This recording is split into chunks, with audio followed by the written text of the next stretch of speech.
বিশ্বাস করুন, আল্লাহ যদি কাউকে কিয়ামতে হিসাবের জন্য ধরেন, জাহান্নাম ছাড়া কোনো উপায় নেই। হিসাবের জন্য যদি আল্লাহ তার কোনো বান্দাকে ধরেন, জাহান্নাম ছাড়া কোনো উপায় নেই। সেই জন্য আল্লাহর কাছে এই দোয়া করতে হবে, আল্লাহ পাক তুমি আমার হিসাব নিবা না, আমাকে ক্ষমা করে দিও। তুমি যদি কিয়ামতের দিন আমাকে প্রশ্ন করো যে যৌবন কাটাইছো কোন পথে, আমি তো জবাব দেওয়ার পথ রাখি নেই। আমি তো আমার যৌবনকে নষ্ট করে ফেলেছি।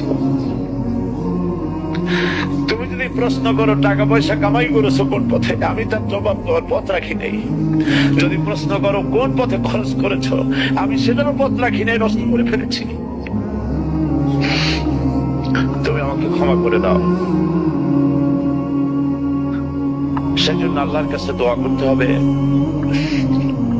রব্বানা আতিনা ফিদ দুনিয়া হাসানাতান ওয়া ফিল আখিরাতি হাসানা ওয়া কিনা আযাবান নার ওয়া আদখিলনাল জান্নাতা মা'আল আবরার ওয়া আদখিলনাল জান্নাতা বিগাইরি হিসাব। আল্লাহ, তোমার নেককার বান্দাদের সাথে আমাকে জান্নাত দিও, আর তুমি দয়া করে কিয়ামতে আমার কোনো হিসাব নিও না।